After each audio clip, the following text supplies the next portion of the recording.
Hello મિત્રો, કેમ છો? મજામાં? હું જઈ ગયો પહેલાં તો સુરજદાદા જઈ ગયા. તો મારા મિની બ્લોગમાં તમારા હંધાઈનું સ્વાગત છે. તો મારા મિની બ્લોગમાં તમે હંધાઈ બને રહેજો. મારો મિની બ્લોગ તમને સારો લાગે તો લાઈક કરો, કોમેન્ટ કરો, શેર કરો, સબસ્ક્રાઈબ કરો. તો આપણે આવી ગયા છીએ ઘરે. કાનાને દૂધ ધરી દીધી.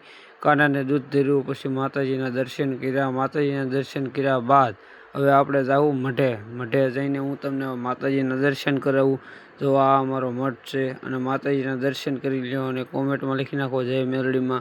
આ માતાજીનું મંદિર છે અને આ માતાજીનો મઠ છે.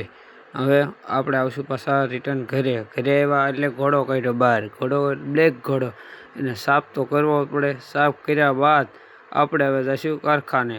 આવી ગયું છે રામાપીરનું મંદિર આવી ગયું છે. આ છે રામાપીર બાપાનું ધૂણો. રામાપીર બાપાનો ધૂણો છે અને આ રામાપીર બાપાનું મંદિર. હું રામાપીર બાપાના તમને દર્શન કરાવું. આમનું બન્યા રહેજો મારા મિની બ્લોગમાં. આ છે રામાપીર બાપાના દર્શન કરી લ્યો અને હું તમને રામાપીર બાપાનું આખું મંદિર બતાવું છું. આ છે રામાપીર બાપાનો ઘોડો. રામાપીર બાપાની ઈ સાઈડ ઘોડો છે અને આ સાઈડ છે બીજો ઘોડો. રામાપીર બાપાના હવે હું આવી ગયો છું કારખાને આવ્યો છું એટલે દાદરા ચડી રહ્યો છું. દાદરા ચડ્યા બાદ મેં જોયું તો કારીગર હતા ખાલી 2. અંદર જઈને જોયું તો ખાલી કારીગર 2 જ હતા અને મેં સીધો કેમેરો કર્યો ઠાકર ધણિયાઓ. એટલે કાનાના દર્શન તો પહેલાં કરવા પડે ભાઈ. કાનાના દર્શન કર્યા પછી આવ્યો ઘંટીએ.